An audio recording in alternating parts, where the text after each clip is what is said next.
Let's talk about some of the work that you do. So you work with men whose wives cheat on them. A lot.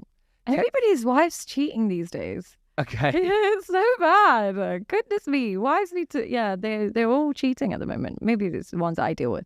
Okay, so obviously there's going to be people watching. It's obviously not all. I do apologize.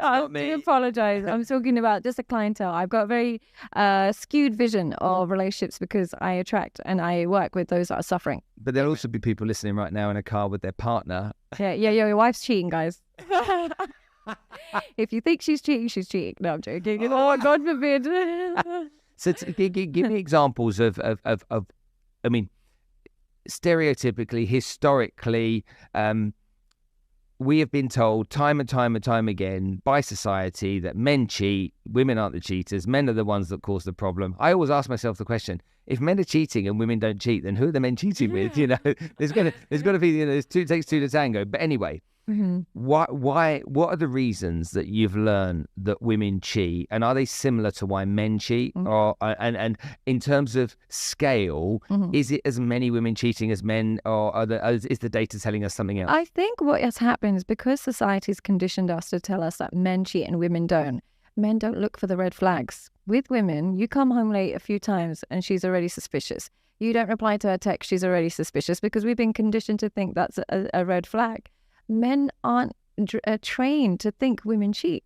They think women are loyal, loving, and, you know, if anything, they're the one that's going to cheat. So they're not trained to look for the red flag. And what I say with women who are genuinely most likely to cheat, usually it comes from her background. If she grew up without a stable, loving father figure, what happens is one partner is... Children are designed to be loved by two people. It's just how they're designed. You know, you've got children. They need you. They need their mum. They need two people. And you know from your own experience that you needed dad as well. Now, what happens when you're in a relationship is that person kind of becomes your everything. And when they sense a fear of abandonment, any abandonment that their partner might be spending too much time at work, might be taking long to reply, whatever it is, that woman who grew up with that fear of abandonment now thinks, shit, I'm going to be by myself, ends up going to somebody, having a backup plan. Whereas a woman with a healthy home, what happens when that happens, she doesn't like it, she'll communicate it more often. And if she has to leave, she'll leave. But the woman with the fear of abandonment and fear of being alone doesn't want to be by herself again. So she needs to have that love from two people. She'll get it from somebody else. And that usually is what I find. When a man asks me, tells me about his wife cheating, it's the first question I ask.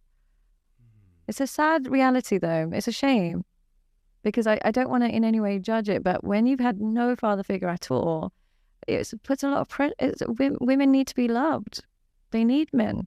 And so when they find a husband, he becomes the only man in her life. And when he's abandoning her, she thinks, shit, what do I do? Whereas when you have your father figure, it's like my boyfriend's being annoying, and your dad will say, oh, you know, don't worry about it. You know, you got that, you know, when you're comforting your kids, they come to you with so much.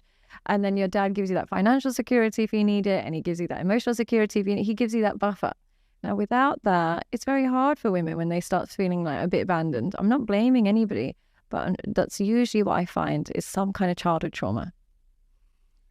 So that then goes back to choosing the right partner in the first place, doesn't it? And making sure you're with the right person. So making sure that person's healed or understands their kind of insecurities rather than reincarnates them.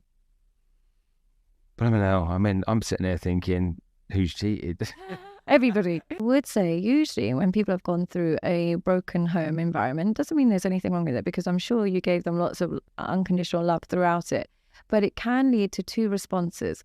One is where they become hyper clingy to whoever they love because they've seen it break down. So what happens is who they fall in love with, they could almost like live in that person's skin. They love them, they stick to them, and they work through even things that they shouldn't work through. They want to work through it because that fear of abandonment.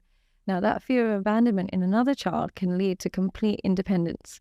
I think my fear of abandonment is going to be manifested by being completely autonomous, not needing a relationship, keeping relationships at arm's length. So they both might have a level of abandonment in them, not because you did anything wrong, but just watching what a divorce looks like is children learn, relationships end. So in that process, they either become hyper attached or hyper independent, and both of them are semi-trauma responses. Okay, so I'm going to take a little bit from what you said and just give myself a little pat on the back there for a minute, because I think sarcastically I think my eldest is the one that's in the relationship. Yeah. my eldest is a lot like me. My youngest is a lot like my ex-wife. Right.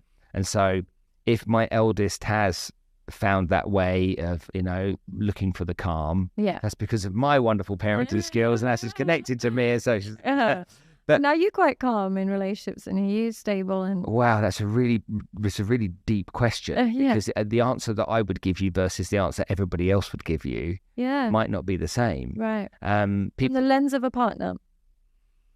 No. Right. From the lens of you?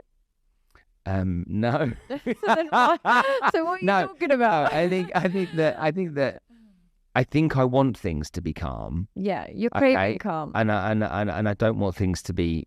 I'm not needy. Yeah. So I'm fiercely independent, and my wife Anna is fiercely independent as well. Oh, wow. And that works for me, because that neediness doesn't make me feel comfortable.